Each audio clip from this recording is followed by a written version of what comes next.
तस्मै श्रीगुरवे नमः। નમસ્કાર બાળ મિત્રો, શ્રી સંસ્કાર પ્રાથમિક શાળા વઢવાણ ઓનલાઈન એજ્યુકેશનમાં આપ સૌનું હાર્દિક સ્વાગત છે. ધોરણ 3 પર્યાવરણ પાઠ 13 આપણી લાગણીઓની ભાગીદારી. આપણે અત્યાર સુધીમાં 12 પાઠ જોઈ ગયા. તો આજે આપણે આપણી લાગણીઓની ભાગીદારી વિશે સમજીશું. આપણે નાના હોય ત્યારથી જ આપણે લાગણીઓ વ્યક્ત કરતા હોઈએ છીએ. દાખલા તરીકે ઘરમાં કોઈની સાથે વાત કરીને, કોઈનું કાંઈ કામ કરી આપીને, તો એવી રીતે આપણે આપણી લાગણીને વ્યક્ત કરતા હોઈએ છીએ. હું સીમા, હું 3જા ધોરણમાં ભણું છું. તમે બધા 3જામાં ભણો છો ને, એમ આ સીમા પણ 3જા ધોરણમાં ભણે છે. મને શાળાએથી પાછા આવીને ઘરમાં 2 માણસો સાથે વાત કરવી ગમે છે. તમને ઘરમાં તમારા મમ્મી પપ્પા દાદા દાદી એની સાથે વાત કરવી ગમે ને, એમ એને પણ ગમે છે. તેઓને મારી વાતમાં મજા પડે છે. પહેલા વ્યક્તિ મારા દાદીમાં છે. તે હંમેશા મને સાંભળવા ઉત્સુક હોય છે. એને એમ થાય કે સીમા બોલે ને તો સારું, એવું દાદીમાને હંમેશા થતું હોય છે. હું શાળાએથી આવું તેની તેઓ રાહ જુએ છે. તે ઘરડા છે. અવારનવાર તેમને પીઠનો દુખાવો રહે છે. મારા દાદી સરખું જોઈ કે સાંભળી શકતા નથી. ઉંમર હોવાના કારણે સરખું જોઈ કે સાંભળી શકતા નથી અને એમને કેડ પણ દુખે છે. રોજ સવારમાં મારા પિતાજી તેઓને મોટેથી સમાચાર વાંચી સંભળાવે છે. જો એ જોઈ શકતા બરોબર નથી એટલે એને વાંચવામાં તકલીફ પડે, અને સાંભળી શકતા નથી એટલે એમના પિતાજી શું કરે છે, એમને સમાચાર મોટેથી વાંચે એટલે સાંભળી શકે. તે બાકીના બધા કામ જાતે કરે છે. જો કોઈ તેમની મદદ કરવાનો પ્રયત્ન કરે તો દાદીમાં નારાજ થઈ જાય છે. જો એમને કેવું હતું કે એમનું પોતાનું કામ એમણે જાતે જ કરવું, બીજા કોઈ એમને કામ કરી દે એમને જરા પણ ગમતું નહીં. શાકભાજી સમારવા દાદીને પસંદ છે. તેઓ કહે છે આજકાલના છોકરા જાણતા જ નથી કે શાકભાજી કેવી રીતે કપાય. મને વાતો કરવી ગમે એવી બીજી વ્યક્તિ રવિ છે. એ અમારી સાથે રહે છે. હું તેઓને રવિભાઈ કહું છું. તે મારા માતા પિતાને ભાઈ ભાભી કહે છે.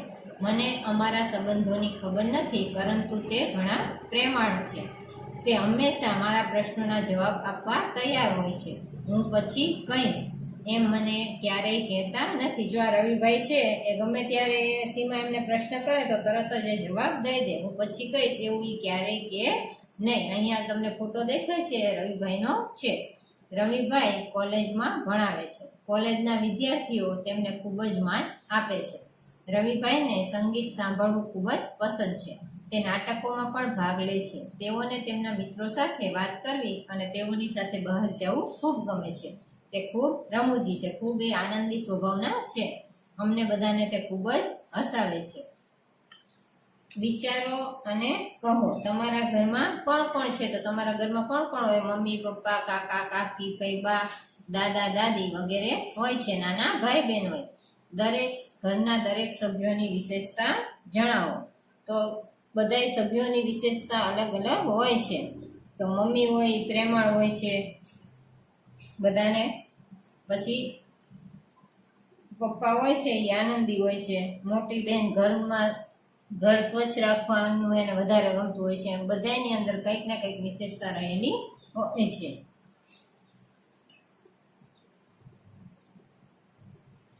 સીમાના ભાઈની વાત. મારા ભાઈ જ્યારે બહાર જાય ત્યારે સફેદ લાકડી રાખે છે. તેમને ઘરમાં ફરતા જોઈ કોઈ કહી શકે નહીં કે તેઓ જોઈ શકતા નથી. આ રવિભાઈ છે એ કેવા છે? આંધળા છે. એટલે એમની સાથે સફેદ લાકડી રાખે છે. એમને ઘરમાં હરતા ફરતા જુએ તો કોઈને એમ ન થાય કે આ આંધળા હશે, જોઈ શકતા નથી. તેમને તેમના બધા કામ જાતે જ કરવા ગમે છે. જો કોઈ તેમની ઈચ્છા વિરુદ્ધ તેમની મદદ કરે તો એમને જરા ગમતું નથી. જ્યારે પણ એમને મદદ જોઈએ ત્યારે તેઓ મદદ માટે કહે જ છે. જો એમના કામ બધા જાતે જ કરી લે, એમનાથી થાય એવું ન હોય અને કોઈની મદદ જોતી હોય તો એ કહી દેતા હતા. ભાઈના થોડા વિદ્યાર્થીઓ તેમની પાસેથી પુસ્તકો લઈ જાય છે. આ પુસ્તકને વાંચી અવાજ રેકોર્ડ કરીને ભાઈને આપી જાય છે. રવિભાઈ આ સાંભળે છે. ભાઈ પાસે બીજા ઘણા બધા પુસ્તકો છે. આ પુસ્તકોના પાના જાડા અને તેમાં ઉપસેલા ટપકાઓની હાર છે. તે ઉપસેલા ટપકાઓ ઉપર આંગળીઓ ફેરવીને વાંચે છે. જો આંધળા માટે આવા પુસ્તકો હોય છે કે જે ઉપસેલા ટપકા દ્વારા એની અંદર શું લખેલું છે એ આંખ ન હોવા છતાં પણ વાંચી શકતા હોય છે આંગળી ફેરવીને. ઘણીવાર ભાઈ સાથે મજાક કરવા હું તેમની લાકડી મૂકવાની જગ્યા બદલી નાખું છું. તે અકળાય છે પરંતુ ગુસ્સો કરતા નથી, કારણ હું એમની નાની બહેન છું. જો એ શું કરતી હતી, લાકડી એની મૂકવાની જગ્યાઓ એ બદલી નાખતી હતી, એટલે એમને ગમે નહીં, પણ એ ક્યારેય ગુસ્સો કરે નહીં. હું હજુ ઘરમાં પહોંચું ત્યાં ભાઈ બોલ્યા, સીમા, આજે તું ખૂબ જ ખુશ જણાય છે. ભાઈ ફક્ત મને જ નહીં પરંતુ કુટુંબના બધા સભ્યોને તેમના હલનચલનના અવાજથી ઓળખી જાય છે. તેઓ હલનચલન અને અવાજથી એ પણ કહી શકે છે કે ઘરમાં કોણ ખુશ છે અને કોણ ના ખુશ છે. જો જે વ્યક્તિને ભગવાને આંખ ન આપી હોય, કાન ન આપ્યા હોય, તો એને બીજું તો કંઈક સારું આપેલું જોઈએ. એટલે આ વ્યક્તિ પાસે આંખ નથી છતાં પણ એ બધાને ઓળખી જાય છે કે ઘરમાં કોણ ખુશ છે અને કોણ રીસાયેલું છે અથવા તો નારાજ થઈ ગયેલું છે. મેં ભાઈને કહ્યું, ભાઈ, આખરે હું ફૂટબોલની ટીમમાં પસંદ થઈ છું. તેઓએ મને શાબાશી આપી અને પ્રેમથી કહ્યું, આજથી તું મને ફૂટબોલની તાલીમ આપનાર કોચ છે. તો ભાઈ શું કહે છે, મને તું શીખવાડજે, તું મારી ગુરુ આજથી. વિચારો અને લખો. સીમાના પિતા દાદી માટે સમાચાર પત્ર મોટેથી વાંચે છે. તમે ઘરડા માણસોની મદદ કેવી રીતે કરો છો? તો હું દાદાજીને દવા અને તેમને જોઈતી વસ્તુ લાવી આપું છું. દાદીને ચશ્મા શોધી આપું, મંદિરે લઈ જાઉં, અથવા કોઈ ઘરડા માણસને રસ્તો પસાર કરવો હોય તો એમની હું મદદ કરું છું. ઘટપણમાં લોકોને કેવા પ્રકારની મુશ્કેલીઓ પડે છે? તો ઘટપણમાં લોકો બરોબર જોઈ કે સાંભળી શકતા હોતા નથી. તેમને સાંધાઓમાં, ઘૂંટણમાં દુખાવા રહે છે. દાંત ન હોવાથી તેમને ચાવવામાં પણ તકલીફ પડે છે અને લાકડીના ટેકા વડે એમને ચાલવું પડે છે.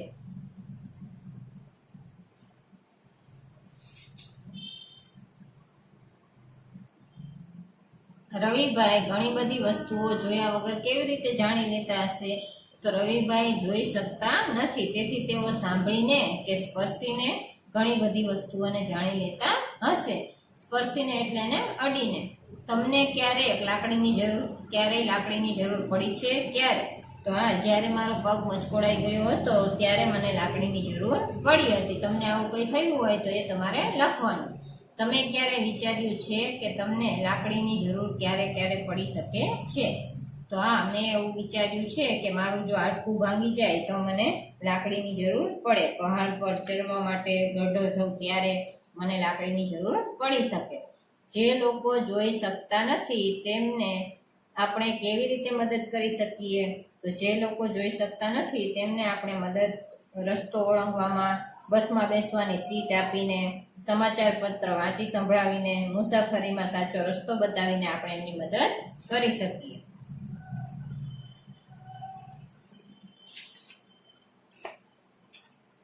યાદ કરો અને કહો.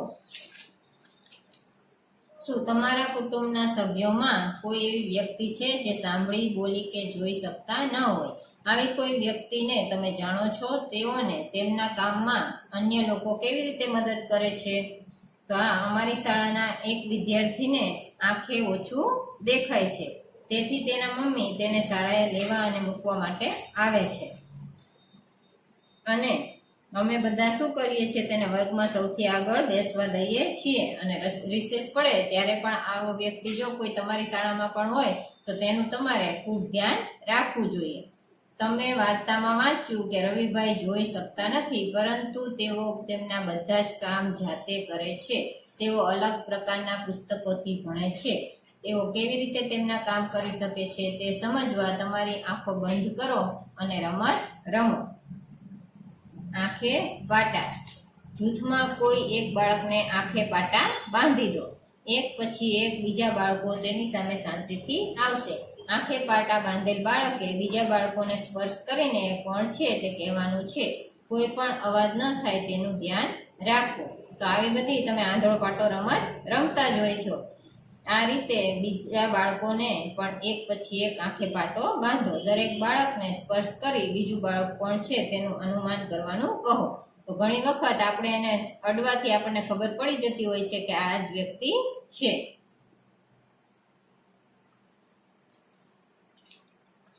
ચર્ચા કરો. અને કહો. કેટલા બાળકો બીજા બાળકોને સ્પર્શ દ્વારા ઓળખી શકે છે? તો આમાંના અમુક બાળકો હોય એ સ્પર્શ દ્વારા ઓળખી શકતા હોય, અમુક ન પણ ઓળખી શકતા હોય.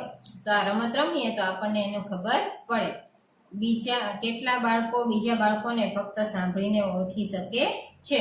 તો જો સાંભળીને લગભગ બધા જ બાળક ઓળખી શકે, કારણ કે આ અવાજ કોનો છે એ સાથે ભણતા હોય તો તરત જ આપણને ખબર પડે છે. સામેની વ્યક્તિને ઓળખવા તમને એ બેમાંથી શું સરળ લાગે? તો શું સરળ લાગે? સાંભળીને ઓળખવાનું વધુ સરળ લાગે. હવે તમારા મોંમાં કેટલા દાંત છે? તો મોંની અંદર કેટલા દાંત હોય? 30 થી 32. વર્ગમાં કયા બાળકને સૌથી વધારે દાંત છે? તો કોઈ પણ બાળકને આપણે દાંત ગણી તો આપણને ખબર પડે કે કોના દાંત સૌથી વધુ છે. તમે ફક્ત સ્પર્શ દ્વારા કેટલી વસ્તુ ઓળખી શકો છો? તો સ્પર્શ દ્વારા રમકડું હોય, પુસ્તક હોય, ફળ હોય, શાકભાજી હોય, કપડાં હોય, વાસણ હોય વગેરે વસ્તુ સ્પર્શ દ્વારા ઓળખી શકાય છે. કયા માણસોને તમે તેઓના ચાલવાના અવાજ દ્વારા ઓળખી શકો છો? તો હું મારા મિત્ર અને મારા પરિવારના માણસોને તેઓના ચાલવાના અવાજ દ્વારા ઓળખી શકું છું. તમે સુગંધ દ્વારા કોઈ વ્યક્તિ તમારી નજીકમાં છે અનુમાન કરી શકો? તો આપણે સુગંધ દ્વારા, જો આપણા ઘરમાં જ કોઈ વ્યક્તિના માંથી સુગંધ આવતી હોય તો આપણને તરત જ ખબર પડે કે આ એ જ વ્યક્તિ આવી છે. દાખલા તરીકે તમારો મોટો ભાઈ સ્પ્રે છાંટવાનું પસંદ કરે છે, તો આ સ્પ્રેની સુગંધ ચોક્કસ પ્રકારની હોય છે, એટલે સ્પ્રેની સુગંધ આવતા જ તમને ખબર પડી જાય કે ભાઈ આવ્યો છે. તમારી આંખો બંધ કરો અને સાંભળો. તમને કયો અવાજ સંભળાય છે? તો પરિવારના માણસોનો અવાજ સંભળાય, આજુબાજુમાં પક્ષી કલરવ કરતા હોય તો એનો અવાજ સંભળાય, ફેરિયાઓનો, મિત્રોનો વગેરેનો અવાજ આપણને આંખો બંધ કરવા છતાં પણ સંભળાતો હોય છે. જે લોકો જોઈ શકતા નથી તેઓના માટે વાંચવાની અને લખવાની એક વિશેષ રીત છે, તેને બ્રેલ લિપિ કહે છે. જો એને શું કહેવામાં આવે? બ્રેલ લિપિ કહેવામાં આવે છે. તે જાડા પેપર ઉપર ઉપસેલા ટપકાઓની આરથી લખેલી હોય છે. બ્રેલ લિપિ ઉપસેલા ટપકાઓ ઉપર આંગળી ફેરવીને વાંચવામાં આવે છે. આટલું કરો. જોયા વગર આકાર ઓળખવો સરળ છે કે મુશ્કેલ છે? તો જોયા વગર આકાર ઓળખવો સરળ હોય છે. એક કાચ પેપર લો, તેના ઉપર જાડું ઊન અથવા જાડો દોરો દબાવી આકાર બનાવો. આ આકાર ઉપર મિત્રને આંખો બંધ કરી કાગળ ઉપર હાથ ફેરવવા કહો. આ રીતે આકારની ઓળખ સરળ છે કે મુશ્કેલ? તમારા મિત્રને પૂછો.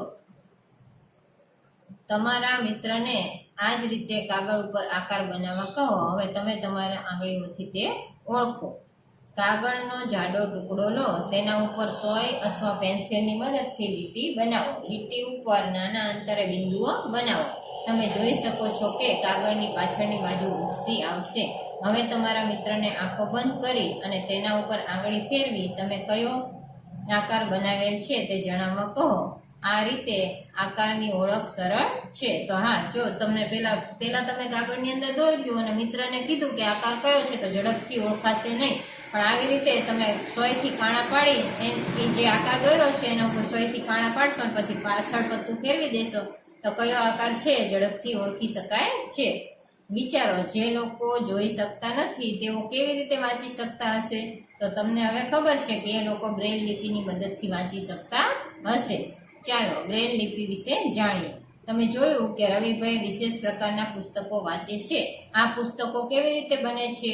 આ પુસ્તકોનો સૌ પ્રથમ વિચાર કોણે કર્યો? આપણે તેના વિશે જાણીએ. તો આ પુસ્તકનો વિચાર સૌથી પહેલા લુઈસ બ્રેલ નામના વ્યક્તિએ કર્યો હતો, જે ફ્રાન્સમાં રહેતા હતા. જો અહીંયા તમને ગ, મ, ન, જ, વ, તો ગ કઈ રીતે લખાય? તો આ 6 બિંદુઓના 6 ટપકાના આધારે લખવામાં આવે છે. તો આવી રીતે મોટા 4 અને નાના 2 એટલે શું થાય? ગ થાય. પછી મ છે તો મ ના ચોક્કસ પ્રકારના એ બિંદુઓ ગોઠવેલા હોય છે ટપકા, એના આધારે એ આંગળી ફેરવે એટલે ખબર પડે કે અહીંયા મ છે. એવી જ રીતે ન, જ અને વ છે, જેને બ્રેલ લિપિ કહેવામાં આવે છે. બોલવા ઉપરાંત અભિનય કે ઈશારા દ્વારા આપણે સંવાદ કરીએ છીએ. વર્ગમાં બોલ્યા વગર વાત કરવાની પ્રવૃત્તિનું આયોજન કરવું. તમે અહીંયા આવો ત્યારે આપણે આવી પ્રવૃત્તિઓ કરશું. લુઈસ બ્રેલ ફ્રાન્સના હતા.